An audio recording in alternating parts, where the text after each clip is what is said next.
नमस्कार मेरे प्यारे दोस्तों, मंजिल एकेडमी यूट्यूब चैनल पे एक बार फिर से आप सभी का बहुत बहुत स्वागत है। दोस्तों, मंजिल एकेडमी यूट्यूब चैनल आपकी जो मंजिल है, चाहे रीट एग्ज़ाम हो, चाहे सीटेट एग्ज़ाम हो, चाहे किसी भी स्टेट का टेट एग्ज़ाम हो, उसकी मंजिल तक पहुंचाने के लिए हम लगातार प्रयासरत हैं और बिल्कुल बेसिक से बिल्कुल शून्य से आपका पूरा पाठ्यक्रम करवा रहे हैं हम। अगर आप चैनल को पहली बार देख रहे हैं या वीडियो को पहली बार देख रहे हैं तो एक बार आप अपने जिस टॉपिक की तैयारी कर रहे हैं, बाल विकास में विशेष रूप से अभी की क्लासें चल रही है, उस बाल विकास की क्लासेस को यूनिट वाइज और टॉपिक वाइज हमने प्लेलिस्ट बना रखी है। आप उससे अपना पूरा पाठ्यक्रम पढ़ सकते हैं। दोस्तों, बाल विकास को जो ये मैं विषय वस्तु जो कंटेंट आपको प्रोवाइड करवा रहा हूँ, ये मैं किसी एक विद्वान का कोई डाटा नहीं प्रोवाइड करवा रहा हूँ। स्पेशली ये डाटा आपको जो उत्कर्ष संस्थान है उसके विद्वान हैं, अंकित सर हैं और मलिक सर हैं और RK वैष्णव सर हैं और अजय सर हैं ना, जो RPC GK विथ वाले और अभिज्ञान कोचिंग के एक विद्वान हैं, उन महोदय का यानी कि 5-6 विद्वानों का जो कंटेंट है वो इन सब को सम्मिलित रूप में आपको बाल विकास के अंदर दे रहा हूँ। क्योंकि आपको अगर समय है तो आप एक एक करके इन विद्वानों को अलग अलग करके पढ़ेंगे तो बहुत समय वेस्ट होगा आपका। तो दोस्तों, बहुत इंपॉर्टेंट क्लासेस हैं, आप इस वीडियो को पूरा ज़रूर देखें। अधिगम के जो सिद्धांत है उसको लेकर हमारी क्लासेस चल रही थी, जिसके अंदर हमने अधिगम के 3 सिद्धांतों को पढ़ लिया था और 2 सिद्धांतों को विशेष रूप से, जो कल वाला पावला वाला सिद्धांत था, जो अधिगम का सबसे मुश्किल सिद्धांत है समझने में और उससे हर बार सवाल भी आता है, उसको मैंने काफ़ी अच्छे से समझाया है। अगर आपने वो नहीं देखा है तो पहले उस क्लास को भी ज़रूर देखें। आज हमारी क्लास है दोस्तों BF स्कैनर। ये सिद्धांत हम पढ़ रहे हैं। अधिगम को हमने 2 पार्ट में बांटा था, अगर आपको पता हो तो। एक तो व्यवहारवादियों का सिद्धांत और एक संज्ञानवादियों का सिद्धांत। अभी जो हम सिद्धांत पढ़ रहे हैं वो व्यवहारवादियों के सिद्धांत पढ़ रहे हैं। तो BF स्कैनर भी व्यवहारवादी मनोवैज्ञानिक थे और इसके जो अधिगम को लेकर जो सिद्धांत है उसकी थ्योरी को, हम कॉन्सेप्ट को समझते हैं।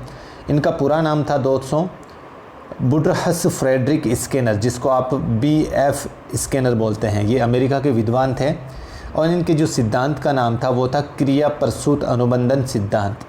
इनके सिद्धांत का नाम क्या था? क्रिया प्रसूत अनुबंधन सिद्धांत। और इस सिद्धांत के कुछ उपनाम भी हैं: साधनात्मक अनुबंधन, ऑपरेंट थ्योरी, प्रबलन का सिद्धांत या R टाइप थ्योरी, सक्रिय या कार्यात्मक अनुबंधन और उत्सर्जित अनुबंधन। दोस्तों, इन्होंने जो प्रयोग किया था वो चूहे पर किया था और कब किया था? 1938 में।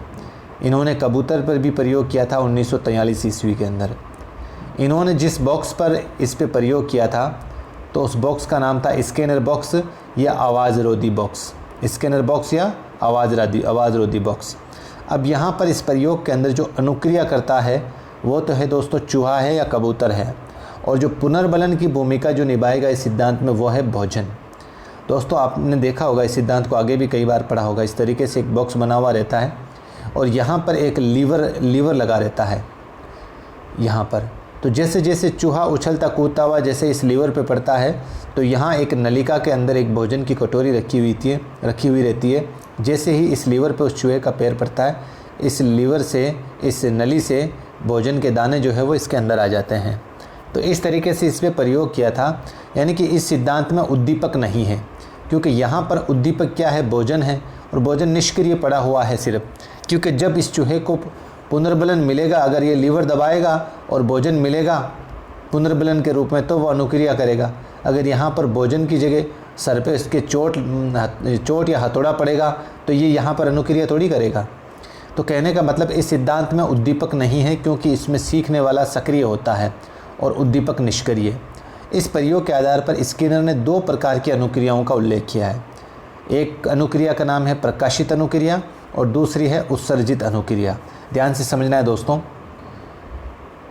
आपको अगर मैं समझाऊं प्रकाशित अनुक्रिया किसे कहते हैं, तो प्रकाशित अनुक्रिया आप इस तरीके से समझो कि भाई, जब प्राणी के सामने कोई उद्दीपक होता है और वे उद्दीपक से प्रभावित होकर किसी प्रकार का व्यवहार करता है तो वह प्रकाशित अनुक्रिया या SR सिद्धांत होता है। यानी कि कोई भी प्राणी होता है, अगर उसके सामने कोई भी उद्दीपक हो और अगर वह उस उद्दीपक से प्रभावित हो रहा है उसका व्यवहार, तो वह प्रकाशित अनुक्रिया होगी। और अगर उत्सर्जित अनुक्रिया क्या होता है? जब प्राणी के सामने कोई उद्दीपक नहीं होता है परंतु अनुक्रिया करने के बाद में अगर उद्दीपक प्रकट हो जाता है तो उसे क्रिया प्रसूत या उत्सर्जित अनुक्रिया या RS थ्योरी कहते हैं। समझ में आ गया दोस्तों। अब इसका अगर हम निष्कर्ष निकालें तो यदि किसी प्राणी को बिना उद्दीपक दिखाए भी किसी ऐसी अनुक्रिया से जोड़ा जा सकता है, लेकिन इसके लिए आवश्यक है कि प्राणी को क्रिया के तुरंत बाद प्रबलन या प्रोत्साहन या पुनर्बलन मिले, तो वह प्राणी उस क्रिया को सरलतापूर्वक कर लेता है। प्राणी का पुनर्बलन सकारात्मक और नकारात्मक दोनों हो सकता है। यानी सकारात्मक को अगर पुनर्बलन समझें तो पुरस्कार, प्रशंसा या सम्मान के रूप में मिल सकता है, और नकारात्मक के रूप में दंड, भय, शोक और डांट के रूप में मिल सकता है। स्किनर ने अपने प्रयोग के माध्यम से उत्सर्जित अनुक्रिया को ही सिद्ध किया था। जो उत्सर्जित अनुक्रिया है ना दोस्तों, ये वाली, अपने सिद्धांत में सिर्फ उत्सर्जित अनुक्रिया को ही सिद्ध किया था। इसलिए कहा जाता है कि इन्होंने पहले से ही प्रचलित SR थ्योरी को RS थ्योरी में बदल दिया था। कहने का मतलब दोस्तों, स्किनर ने जो SR थ्योरी थी उसको RS थ्योरी में बदल दिया था। आपने देखा होगा जब थॉर्नडाइक का हमने सिद्धांत पढ़ा था, तो थॉर्नडाइक का जो सिद्धांत था वो SR थ्योरी था, यानी कि स्टिमुलस और रेस्पॉन्स। इस स्टिमुलस और रेस्पॉन्स के बीच में जो भी अनुबंधन होता था जिससे अधिगम की प्राप्ति होती थी, तो ये तो थॉर्नडाइक का सिद्धांत था। और जो पावलोव का सिद्धांत था उसमें दोस्तों सिर्फ उद्दीपक क्रियाशील था, और उद्दीपक जो है क्रियाशील था, और जो प्राणी था वो क्रियाशील नहीं था, वो निष्क्रिय था, वो बंधा हुआ था। लेकिन जब हम स्किनर का सिद्धांत पढ़ते हैं तो स्किनर के सिद्धांत में दोस्तों यहाँ पर आपको RS थ्योरी देखने को मिलेगी। क्यों? क्योंकि यहाँ पर जिस प्राणी को अगर पुनर्बलन मिलेगा तो वो उस उद्दीपक के प्रति क्रिया करेगा, वरना नहीं करेगा। इस सिद्धांत को इसलिए प्रतिपादित किया था। आगे बढ़ते हैं दोस्तों। अभिकर्मित अनुदेशन जो सिद्धांत है दोस्तों, वो उसका जन्म इसी सिद्धांत से माना जाता है। अभिकर्मित अनुदेशन ये अपन आगे पढ़ेंगे दोस्तों, आपके सिलेबस में है इसका टॉपिक अलग से। अभिकर्मित अनुदेशन का जन्म इसी सिद्धांत से हुआ था, और कब हुआ था? 1954 ईस्वी में। और इस सिद्धांत में यहाँ पर यह ध्यान रखना दोस्तों, इस सिद्धांत में सर्वाधिक महत्व दिया गया है किसको? पुनर्बलन को। किसको दिया गया है? पुनर्बलन पे। अब नोट लगाकर मैंने इसलिए यहाँ पे लिखा है कि विद्यार्थी बहुत से कंफ्यूज होते हैं दोस्तों। यहाँ पर ये ध्यान रखना आपको भी, पुनर्बलन का जो सिद्धांत दिया है वो तो दिया है CL हल ने, लेकिन पुनर्बलन को अपने सिद्धांत में सर्वाधिक महत्व दिया है BF स्किनर ने। समझ में आ गया दोस्तों? सिर्फ सिद्धांत, पुनर्बलन का जो सिद्धांत है वो तो CL हल ने दिया है, लेकिन पुनर्बलन को अपने सिद्धांत में सर्वाधिक महत्व दिया है BF स्किनर ने। इसको ध्यान रखना दोस्तों। इस सिद्धांत की उपयोगिता क्या है? कंप्यूटर व टंकन की शिक्षा इसी से संबंधित है, क्योंकि जैसे आप टाइपिंग करते हो तो टाइपिंग करने के बाद में जो प्रिंट आउट आपको प्रोत्साहन या प्रबलन के रूप में मिलता है, और पुनर्बलन तत्काल मिलना चाहिए, चाहे वो सकारात्मक हो या नकारात्मक हो। ये इस सिद्धांत की शर्त है दोस्तों।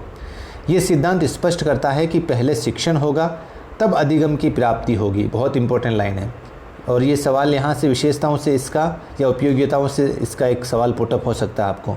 ये सिद्धांत स्पष्ट करता है कि पहले शिक्षण होगा तब अधिगम की प्राप्ति होगी। ये सिद्धांत अनुक्रियाओं की भिन्नता को स्पष्ट करता है। ये सिद्धांत अनुक्रियाओं की भिन्नताओं को स्पष्ट करता है। ठीक है दोस्तों, तो इस तरीके से आज हमने BF स्किनर का जो अधिगम को लेकर जो सिद्धांत था, जिसे क्रिया प्रसूत अनुबंधन सिद्धांत कहते हैं, इसको हमने पूरा पढ़ लिया है, और बिल्कुल आसान भाषा में मैंने इसको आपको समझाने की कोशिश की है। उम्मीद करता हूँ कि आपको ये समझ में आया होगा। क्योंकि दोस्तों आप ये ध्यान रखना, इस सिद्धांत में BF स्किनर वाले सिद्धांत के अंदर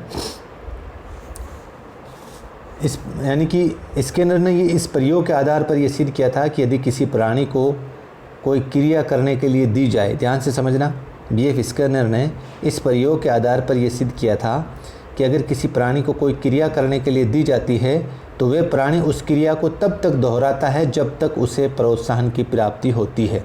उस क्रिया को तब तक ही दोहराएगा जब तक उसको प्रोत्साहन मिलता रहेगा। यही इस सिद्धांत की जो विशेषता है या उपयोगिता है, ये साबित करती है। तो कैसा लगा ये आज का क्लास? अपना कीमती मशवरा कमेंट बॉक्स में ज़रूर दें, या आपका कोई सुझाव हो क्लास को लेकर या किसी इस विषय वस्तु या कंटेंट को लेकर, तो कमेंट बॉक्स में अपना सुझाव ज़रूर दें। और अगर वीडियो पसंद आई है तो चैनल को ज़्यादा से ज़्यादा दूसरे लोगों तक पहुंचाएं, लाइक करें। दीजिए मुझे इजाज़त, मिलते हैं एक नई वीडियो के साथ। जय हिंद, जय भारत।